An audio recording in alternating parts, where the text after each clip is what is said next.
What is good, guys? It's Rey-Jay back with another video, and this one I want to break down what's going on with SPY, Tesla, Nvda, the QQQ, and a couple of other tickers.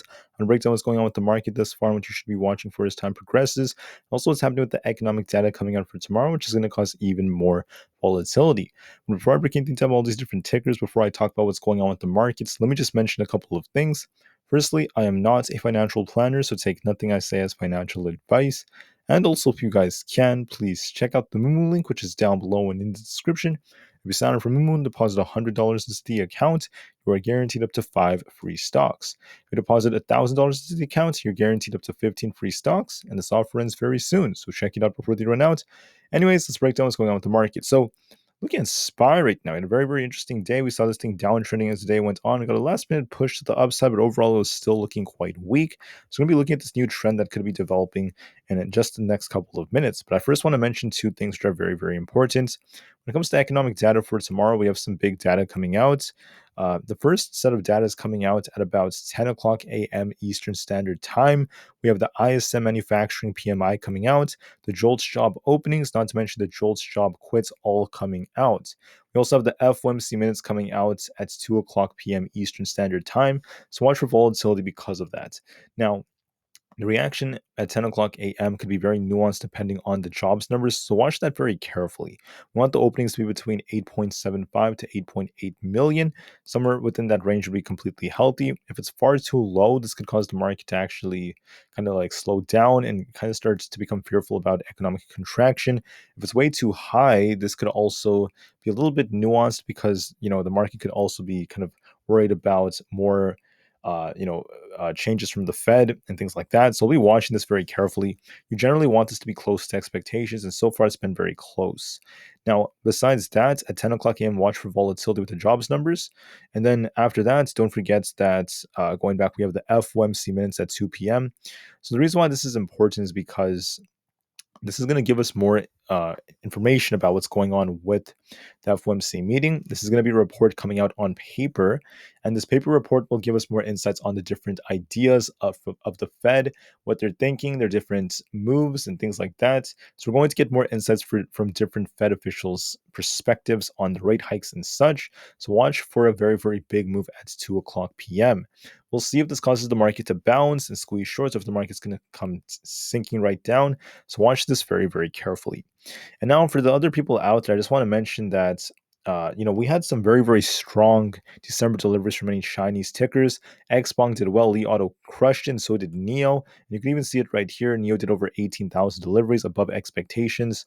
They did well from a fundamental standpoint, but let's just say that there were many political issues that got in the way. Politics, geopolitical issues, regulations, as these companies are trying to expand, all got in the way.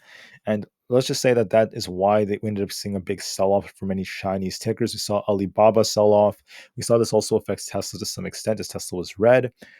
Bad news, politics got in the way. I don't want to talk specifically about what the details were, but that's why these companies sold off despite the strong numbers. So fundamentally, NEO specifically did really well too. I did call this one out, hoping that this thing would try to bounce after the data came out.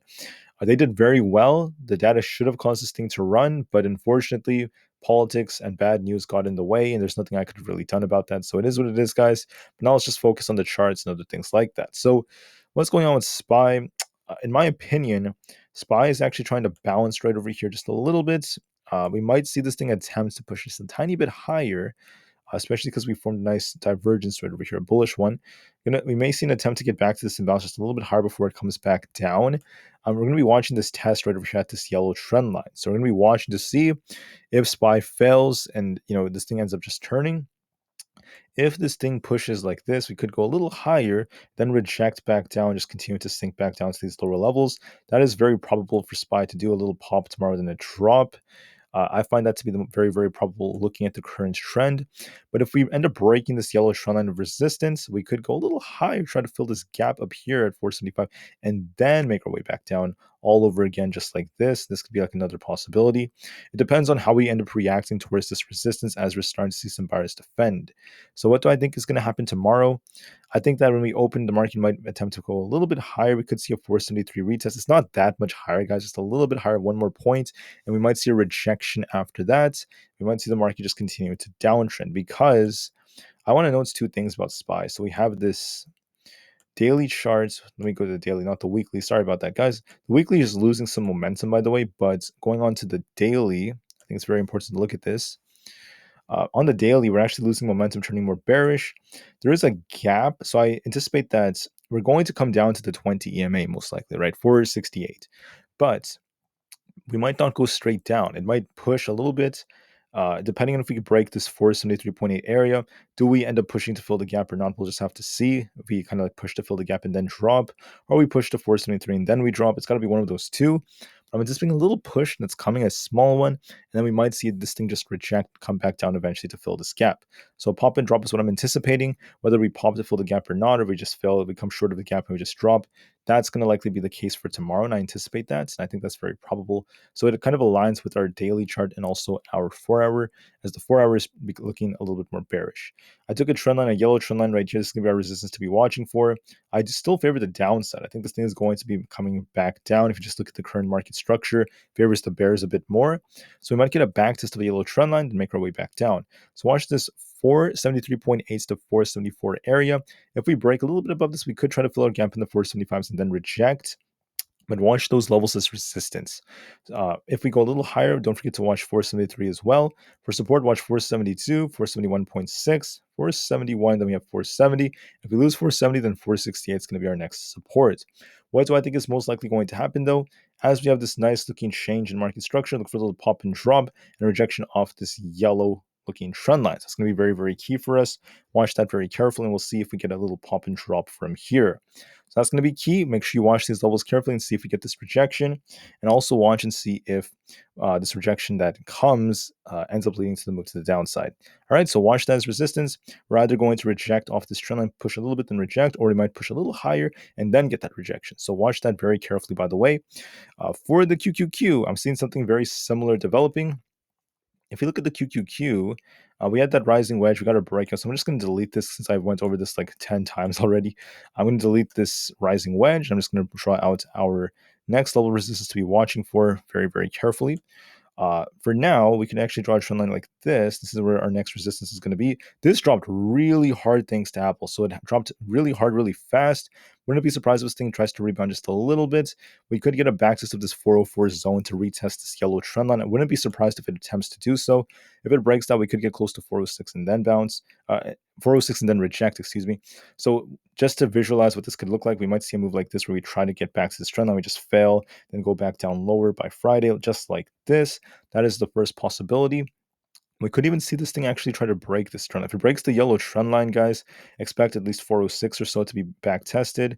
Depending on if we hold or not, then we could still make our way down going into like the end of the week as well.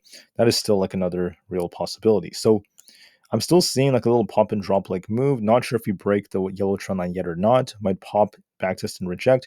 Pop a little bit higher and then reject. Those are the most likely possibilities. Make sure you watch this 402.9, almost 403 area as resistance, 404.36, 405.7, 406, and 408 as resistance. For supports, make sure you watch 402. Then we have 400 below that, followed by 399.6 and then 398. In my opinion, I think it's going to see more downside. But before we see the downside for the QQQ, all right, we could see this thing try to bounce just a little bit, try to rebound a bit, and then come back down. I find that very probable for tomorrow, so watch this very, very carefully. Looking at Nvda stock, I think that something very similar could be developing as well. If you look at Nvidia, we actually broke below this trend line right here. I was talking about this rising wedge on it, which led to the break to the downside. So this panned out very, very nicely. But as far as Nvidia goes, we're forming a pennant, so we're going to be looking for a breakouts tomorrow. This is still indecisive. There's no official move, but I wouldn't be surprised if it attempts to go a little higher before it comes back down, similar to SPY. So this is basically, and I have to use a smaller time frame for this, but I'm just going to try to make this simple. This is forming a pennant, just like this. Generally, these are like bear pennants, so this could lead to downside, but just to be safe, I'm not going to like promise a direction yet. Watch and see which way it breaks tomorrow. Do we break to the upside for an attempt to rebound like this before we just end up rejecting and we just kind of trade sideways and sell off like this? Or do we end up breaking immediately to the downside? That depends on tomorrow, but it's going to make a very big move tomorrow. Either way, there's, I still think it has downside coming whether we pop first and then drop, or we just drop from here. But it's getting very tight, getting ready for some nice high volatility. So watch this all very, very carefully. It's going to be very key for Nvda as well. And when it comes to supply and demand, watch 482 as resistance, 485, and 488 to 490. For support, make sure you watch 479, and then below that we have 476 and then 474.5. As far as Apple goes, I just want to call out Apple real quick. And I'm going to talk about Tesla after that as well, guys. Sorry for kind of skipping it for now. I will talk about Tesla after this. Apple's looking kind of weak. It's been selling off really hard. We had a crazy sell off on Apple. It's down about, let me just double check this. It's down like what, almost 4% today, which is a big drop. Looking very weak on the daily chart.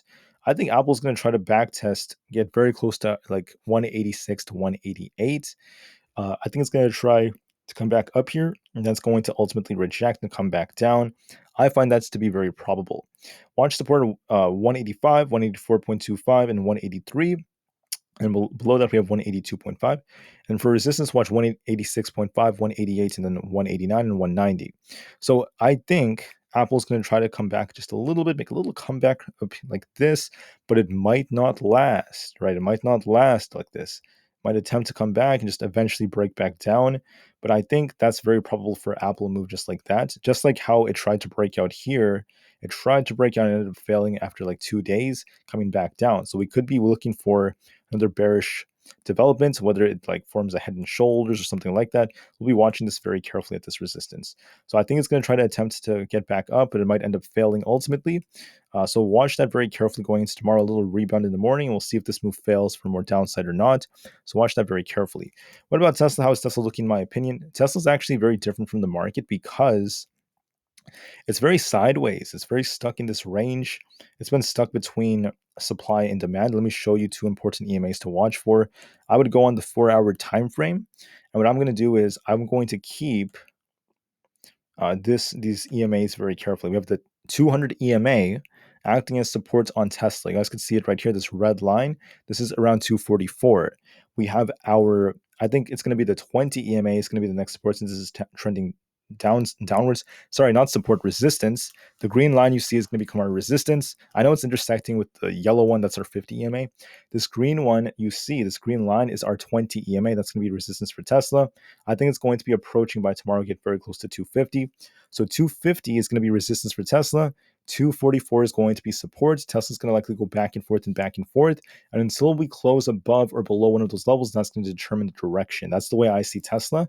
It's just stuck right now, stuck between supply and demand, very indecisive. It wanted to balance, but it failed, and it's just kind of stuck for now. If Tesla closes below the 200 EMA, it could turn a bit more bearish, and we could start to see it sink down below 240.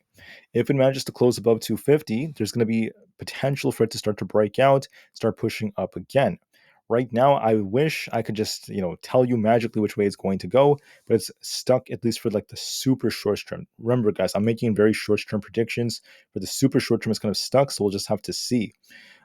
It's been on a downtrend for the last couple of days, and now it's just stuck. So we'll just have to wait and see which way it breaks.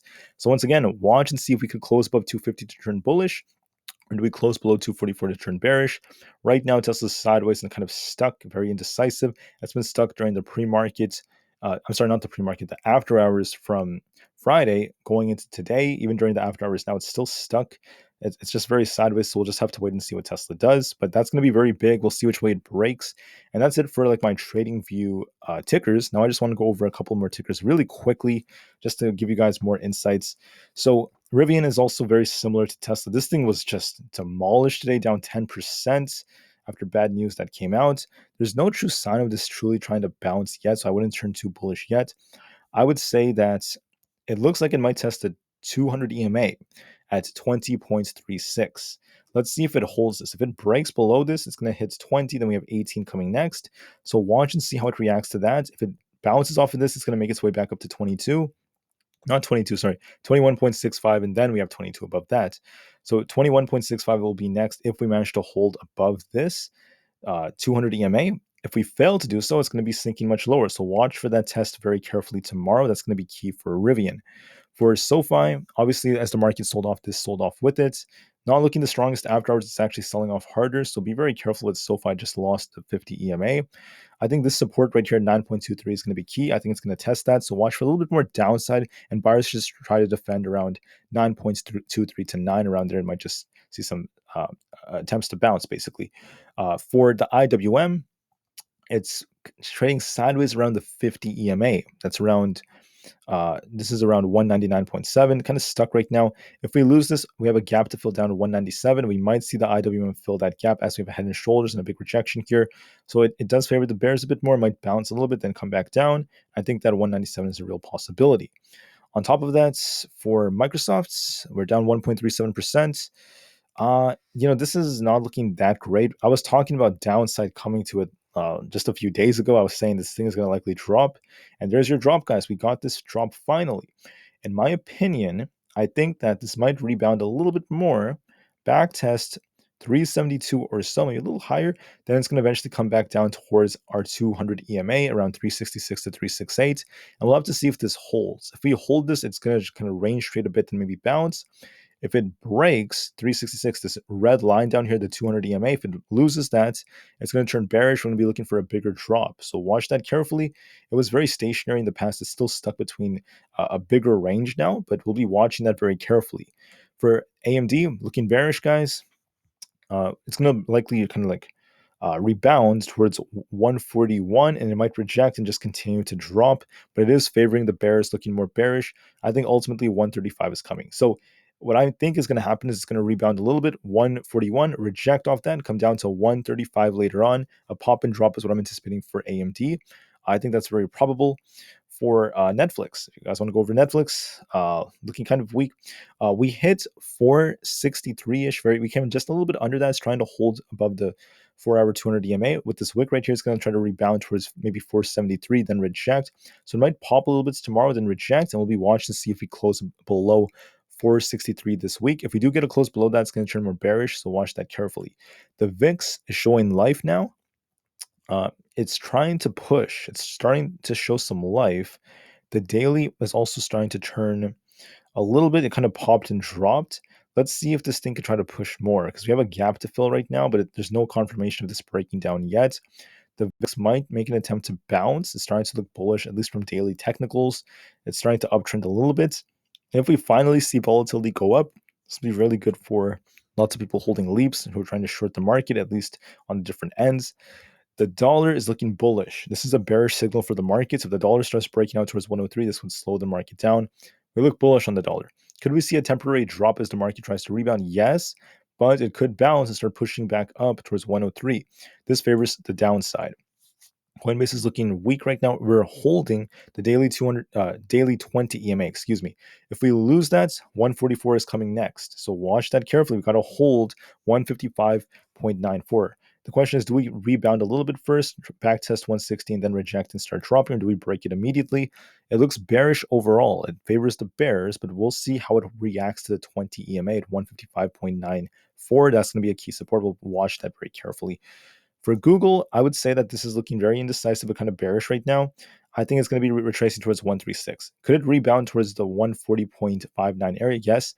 Could rebound a little bit and then make its way down to 136. Looks bearish. Amazon is looking a little more bearish too. I'm going to be watching if it can get back above the 20 EMA or not. If it keeps sinking and we end up losing 147.5, if we lose that support, I expect 145 that's coming. It looks bearish right now. I think it might sink more, so that could bring tech down even lower. And then Meta is looking bearish as well in the daily time frame. If we lose the 20 EMA, so far it's holding 344. If we lose that, our next support is going to be around 332. So we could see a big drop in Meta if we lose the 20 EMA at 344. That's going to be a key support. Could it rebound first and then come down? Yes, it can, but it is looking bearish. So it looks like eventually, whether it takes another week or so, it's going to lose the support and start breaking down. So I still favor the bears a bit more. Anyways, that's it for the video, guys. Hopefully this video was helpful and insightful. Make sure you watch these levels and these potential tests I'm talking about. That's going to be key for tomorrow. So make sure you watch these levels and do what you have to do. But with that being said, have a great day, and I'll see you guys very soon on the next one. Thank you, and peace out.